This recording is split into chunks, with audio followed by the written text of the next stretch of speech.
Good morning and welcome to the next instalment of our Tech Thursday here from Socomec UK. My name is Michael Lonsdale. I'm the UK Sales Manager for Power and Switching and Power and Monitoring for the UK and Ireland.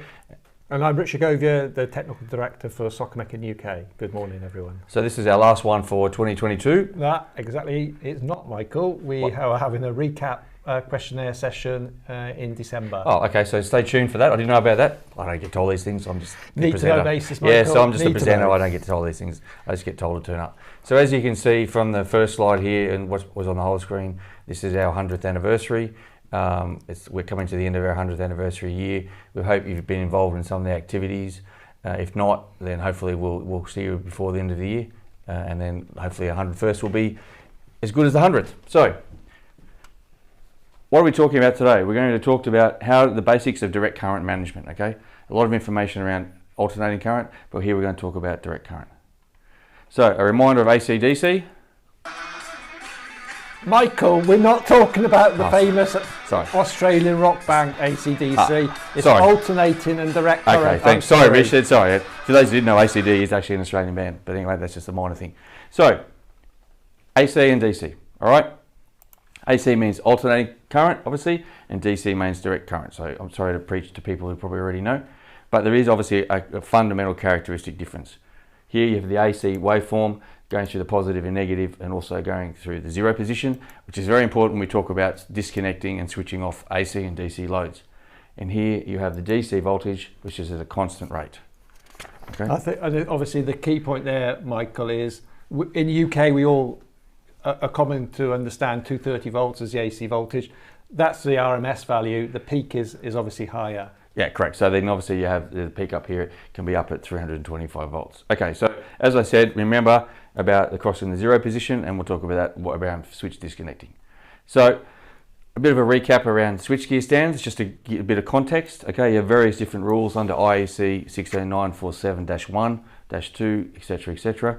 It could be BS here in the UK, it could be AS, NZS, where AC/DC come from, but you have to look at your local rules. Okay, so here we're really going to concentrate today on IEC 60947-3 for AC switching, and we'll talk about DC switching later. I think the point to just note there, the symbol is actually really important. Yeah, when you're looking at a schematic, LV schematic, you need to understand what the symbol means, because obviously there's a different meaning based on the symbol. Yeah, and that's a very good point, Richard, thanks, because here you can see on the drawing that actually it has a zero and a line, which makes it a switch disconnector, which enables you to switch and disconnect on load. And then you've got the switch, which could be a normal switch in your house for a schematic. So it's very important when you're doing a single line drawing or doing a schematic that you've actually put the correct symbol in the right location, and we'll talk about that a bit later. We've got an example of a single line drawing. Okay, so switch disconnector.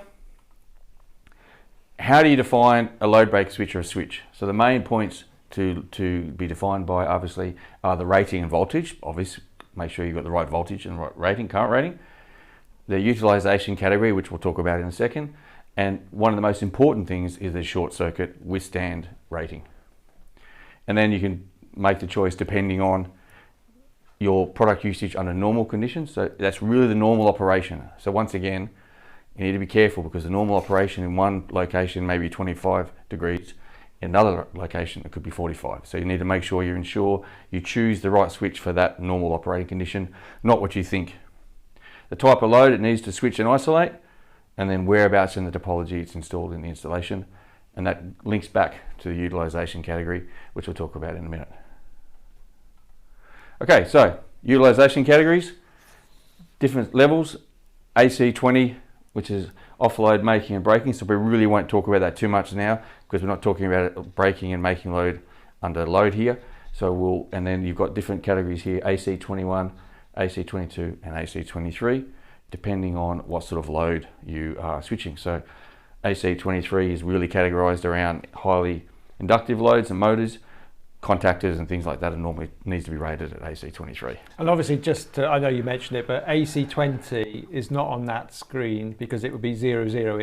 There's no current. Correct. There's no power factor for load. Yeah, the load is off when you're trying to open and break. Yeah, thanks, Richard. That's a really good point. And you'll see when we talk about isolating load under load in a minute with a couple of videos. So, product types of different functions and what their characteristics are here. So I don't know if you can see it, we have normal current on the left hand side, overload current and short circuit current. So you can see here for the switch disconnector, it can do all of it, making and withstanding, okay, on a making withstanding on the short circuit. Obviously it doesn't break on a short circuit because it's not a trip device, it's actually a switch disconnector. But the withstand is really important because that switch disconnector needs to be able to withstand the short circuit current so that the protection device upstream is able to trip. If you don't want that to fail before the protection device. Yeah, and that's we'll talk about that in a minute about how the contacts work on an isolating device, which is a circuit breaker, or a switch disconnector, because they're completely different types of mechanical contacts. Okay, so here you can see on the drawing the switch disconnector can do all three, making and withstanding. So here we have a typical single line drawing. Here we've only got one single source, which is a transformer. This is a switch disconnector, as I said, because of the symbol we talked about before, making sure you have the 0 on the line. But that could also be an automatic transfer switch, because here we've only got one source. Down here we have circuit breakers characterized by the cross symbol, okay, and then once again down the bottom here we have another isolator isolating this bus bar. That's important, I'll talk about why, because here, if you have a short circuit here, it needs to withstand the value of the short circuit, travel up and allow this circuit breaker to trip and do its job without tripping out everything else, obviously. And this one here is obviously to protect the transformer and the cable between the main bus bar. And obviously, that's an AC schematic. You get a similar schematic if it's DC, so the same principles and requirements.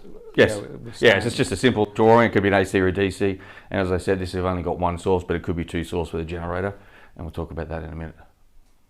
So, why is there a difference? So, here you can see on the drawing at the top we have a circuit breaker, which is designed to to trip on a short circuit, okay? Because the way the contacts are made. So in a normal situation on the left hand side, you can see that the contacts are forced apart, okay, because of Fleming's right hand rule. If you remember the Fleming's right hand rule from your training, here during the short circuit they're actually pushed apart, which can actually limit the amount of short circuit traveling upstream. So therefore, easy maths, do an easy example, could be a 20 kA rated switch upstream, circuit breaker upstream, and then basically if the short circuit comes through here, because of these contacts pushing apart, Richard, it might only ever see 18 kA short circuit, which means the upstream device will not trip. But the fault is still going to be present. But the fault is still there. You obviously risk the risk of fire or damage or yes, worse, some health and things. That's exactly right. So you can see here on the right hand side, the final state, you also have damage to the on the right hand side at the top. You also have damage to the contacts.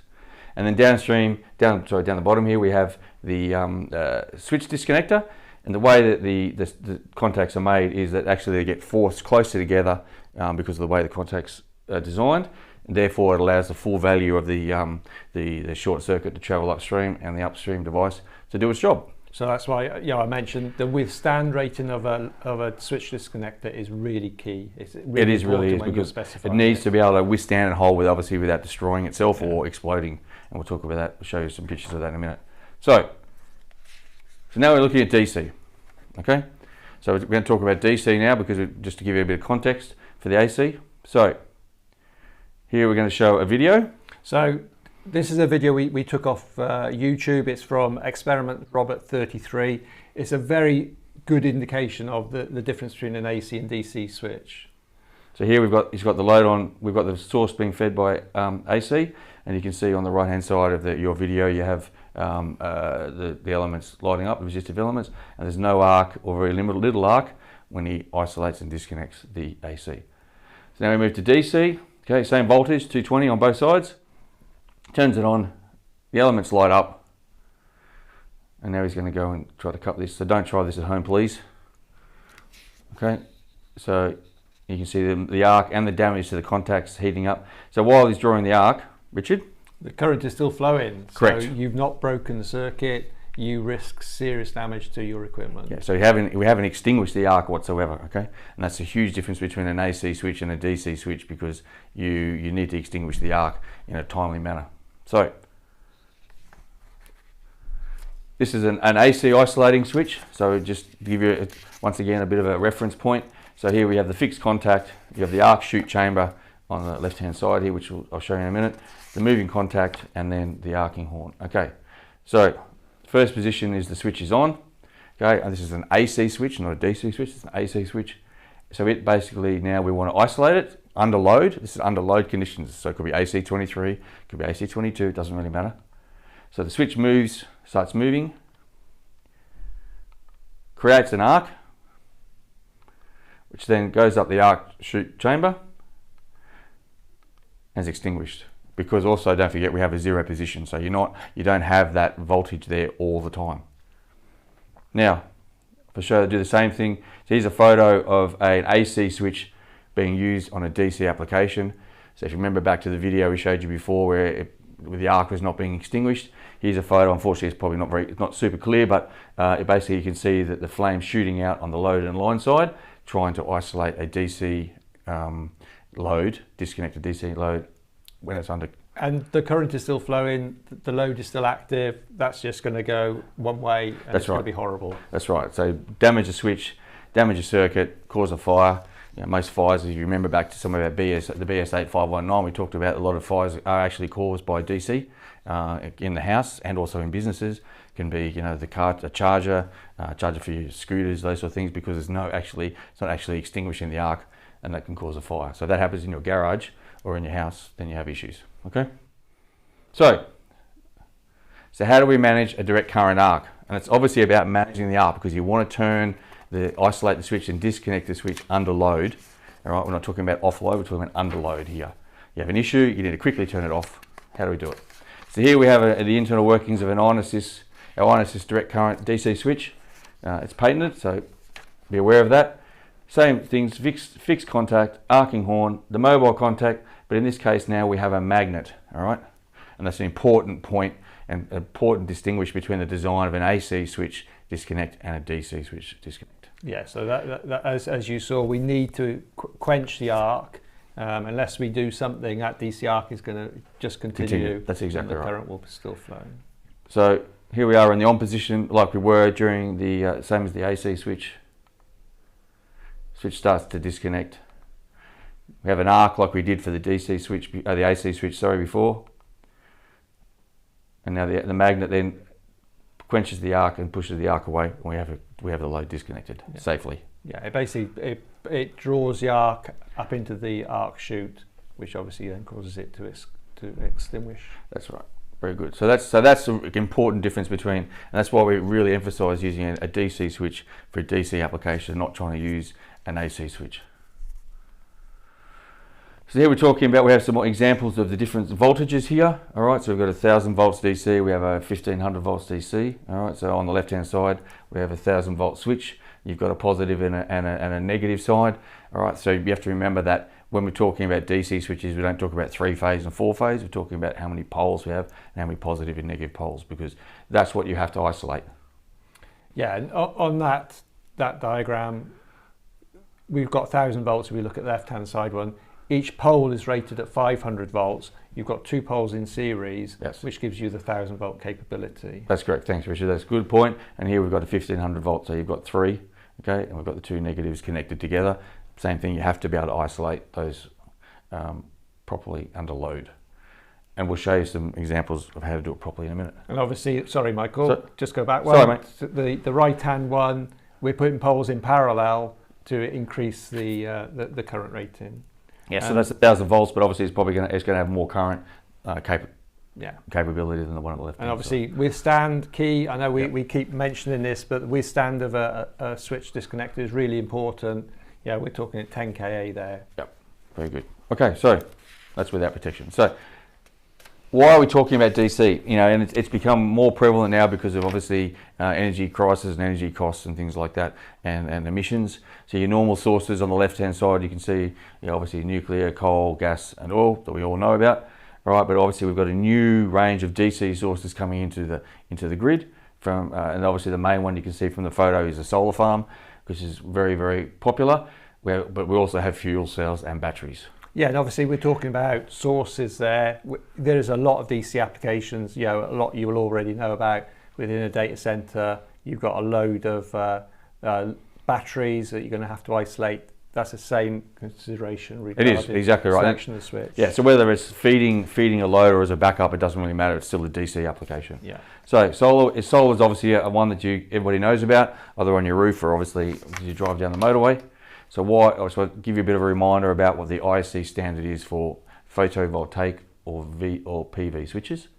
Okay, so one of the critical things you need to look at in your design and installation is the Annex D of 60947-3, which defines the performance requirement. Okay, and this really, as I said, this annex applies to DC switch disconnectors, so under load, rated up to 1500 volts DC, intended for the use in PV systems. All right, so you can see a picture there. I'll let you if you want to read it. But some of the key points of this are the classifications in Annex D. So DC PV 0 obviously is very similar to the utilisation category of AC 0 because it's just DC, but obviously you're opening and closing the circuit disconnection when there's no current flowing. Yeah, no load. No load. And then you have PV1 and PV2. So PV2 is quite recent and new, but obviously it talks about connecting and disconnecting PV circuits where there's a significant overcurrents can occur or may prevail and where current can flow in both directions. Okay, so it's important. That's really about disconnecting under load. Okay, so if you look at PV1 here, it says where reverse currents and overcurrent cannot occur. Okay, here we're talking about where it can occur. So we're talking about large solar farms where you've got lots of arrays in parallel, where even if one array goes down, the other array can complete. That's exactly right. And then if you see, I don't know if you can have a look on LinkedIn and YouTube, there's some videos. I saw one the other day where on LinkedIn where a PV farm in Western Australia went up.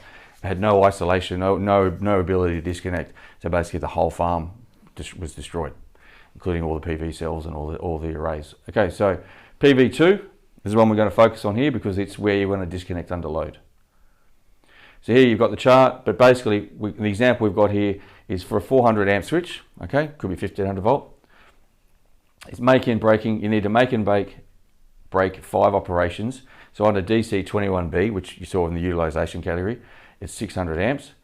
But on a DC PV2, you need to make or break at least 5 operations at 1600 amps. Yeah, and if you look back at the video, we showed, that was very low current.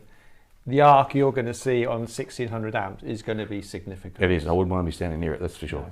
So here we've got making and breaking of 5 operations is a requirement, okay? And then the number of operations needs to be 5,000, not 1,000, as compared to the DC 21B. All right, so it's a significant change, and really around, you need to make sure the switch you're using has a relevant PV2 rating to be able to disconnect under load the DC. Okay? And it's obviously all about driving safety. It is. It's all safety, fire reduction. As we talked about before in the 8519, it's always about safety. Okay. So an example here of an idea of what some of the products you can use for a PV combiner box and a recombiner, and you've got a drawing here, a picture on the right hand side where you've actually got the isolators and you've got the DC power being fed into the grid. So basically, as I said before, you really need to make sure you use the right DC switch for the right load. So there you can see we've got the Serco MC PV up to 40 amps, and then we go up to 63 to 80 amps. The Serco PV up to 1500 volts DC and up to 3200 amps. Okay, and there's some ideas of some installations. The new Ionisys LBS, which I showed you before, up to 800 amps and 1500 volts DC. And one you may not be familiar with is the Socomec PV, which can do up to 3200 amps and 1000 volts DC. An application for that, I've seen an application where they were using source 1 and PV farm to feed the load, obviously load shedding. What they used the Socomec PV is if they lose the source 1, they want the PV farm to be isolated before it goes over to the generator, because they don't want both sources being the load being fed by 2 sources. So it'll disconnect, send a signal over to the generator to start the generator once it's disconnected the PV load. And then last but not least, a new product called the Fuser Block LMDC, which is around DC common drives. Okay, so we can talk about that at a future time because it's a very complex topic, but it's becoming more prevalent nowadays. Especially in the data center market, you've got lots of people using DC, and this also can be used in process applications as well. Yeah, I think it's important to mention. We're mentioning PV because obviously that's really topical at the moment with all energy costs, etc. But DC is becoming a lot more prevalent in the data center market now, where they're taking DC into the white space for efficiency gains. Yes. So that's an important point, because it's not just about batteries and storage and things like that. People are actually using DC because it is more efficient. Obviously, you don't have the negative and the positive, so you've got more efficiency in usage. All right, so you've got a data center, you've got AC and you've got DC coming in. All right, you're measuring your AC, but then the biggest issue you've got is you're only measuring half your installation. So you need to still be able to monitor and measure your DC power consumption, because it is a significant cost. Okay, as Richard said, a lot of data centers are using DC. You've got DC inverters and DC equipment inside the white space, so you need to be able to monitor what your DC consumption is. And it's not just in data centers, and I'll show you a photo in a minute. It can also be in other installations as well. So here we have, if you saw one of our earlier YouTube Tech Thursdays, we talked about DigiWare before with the AC measurement. Okay, here you've got the normal AC side, so you've got your one screen, a D50 or a D70. You've got your voltage reference module in AC, and then depending on what type of current monitoring you want to do and what the size of your installation, you've got the I module, the S module, and you've got IO as well on the right hand side. Now you've also got the ability to measure the DC, which is important, because as I said, if you only measure the AC, you're only measuring half of your installation. Excuse me. So here we have the DC voltage reference point again, same thing, only one screen. All right, and then you've got the DC voltage point here. We've got an adapter, which I'll show you in a minute, the voltage range, but it goes up to 1500 volts DC. And then you've got your current modules, and then you've also got your DC sensors as well, similar to the AC sensors here. You're sitting there now, hopefully watching, going, well, I've got a whole installation that's got AC measurement, but I don't have DC measurement.